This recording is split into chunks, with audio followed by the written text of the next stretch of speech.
The Global South is on the rise, but what exactly is the Global South? And this is a map of the world turned upside down. This is by Jorge Hein, Interim Director of the Frederick Pardee Center of Study of Long-Range Future, Boston University. The unwillingness of many leading countries in Africa, Asia, and Latin America to stand with NATO over the war in Ukraine has brought to the force once again the term Global South. Why does so much of the Global South support Russia? Inquired one recent headline. Ukraine courts Global South in push to challenge Russia, declared another. But what is meant by that term, and why has it gained currency in recent years? The Global South refers to various countries around the world that are sometimes described as developing, less developed, or underdeveloped. Many of these countries, although by no means all, are in the Southern Hemisphere, largely in Africa, Asia, and Latin America. In general, they are poor, have higher levels of income inequality, and suffer lower life expectancy and harsher living conditions than countries in the global north, that is, richer nations that are located mostly in North America and Europe, with some additions in Oceania and elsewhere.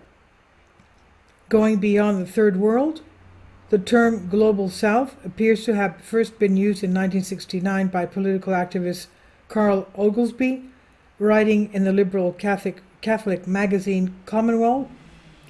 Oglesby argued that the war in Vietnam was the culmination of history of Northern dominance over the Global South, but it was only after the 1991 breakup of the Soviet Union, which marked the end of the so-called Second World, that the term gained momentum. And until then, the more common term for developing nations, countries that had yet to industrialize fully, was the Third World. The term was coined by Alfred Sauvy in 1952 in an analogy with France's historical three estates, the nobility, the clergy, and the bourgeoisie. The term First World referred to the advanced capitalist nations, the Second World to the socialist nations led by the Soviet Union, and the Third World to developing nations, many at the time still under the colonial yoke. Socialist Peter Woolsey's 1964 book, The Third World, A Vital New Force in International Affairs, further popularized the term, and the book also made note of the Third World forming the backbone of the non-aligned movement, which had been founded just 3 years earlier as a riposte to bipolar Cold War alignment. Though Woolsey's view of this Third World was positive, the term became associated with countries plagued by poverty, squalor, and instability. Third World became a synonym for banana republics ruled by tin pot dictators, a caricature spread by Western media. The fall of the Soviet Union, and with it the end of the so-called Second World, gave a convenient pretext for the term Third World to disappear too. Usage of the term fell rapidly in the 1990s. Meanwhile, developing and developed and underdeveloped also face criticism for holding up Western countries as the ideal, while portraying those outside that club as backwards. Increasingly, the term that was being used to replace them was more neutral-sounding Global South. Geopolitical and non-geopolitical.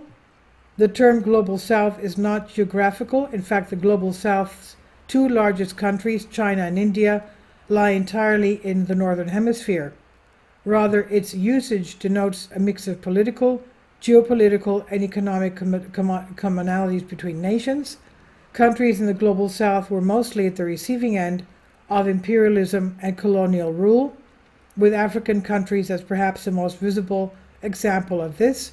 It gives them a very different outlook on what dependency theorists have described as a relationship between the center and periphery in the world political economy, or to put it in simple terms, the relationship between the West and the rest. Given the imbalanced past relationships between many of the countries of the Global South and the Global North, both during the age of empire and the Cold War, it's little wonder that today many opt not to be aligned with any one great power, and whereas the term Third World and underdeveloped conveys images of economic powerlessness, that is not true of the Global South. Since the turn of the 21st century, the shift in wealth as the World Bank has referred to it, from the North Atlantic to Asia Pacific, has upended much of the conventional wisdom on where the world's richest are being generated. By 2030, it's projected that 3 of the 4 largest economies will be from the global south, with the order being China, India, United States, and Indonesia. Already the GDP in terms of purchasing power of the global south dominated BRICS nations, Brazil, Russia, India, China, and South Africa, surpasses that of the global north G7 club, and there are now more billionaires in Beijing than in New York City. Global south on the march. This economic shift has gone hand in hand with enhanced political visibility.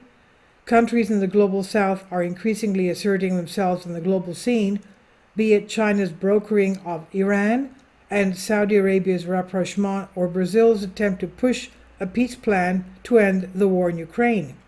This shift in economic and political power has led experts in geopolitics like Parag Khanna and Kishore Mahbubani to write about the coming of an Asian century.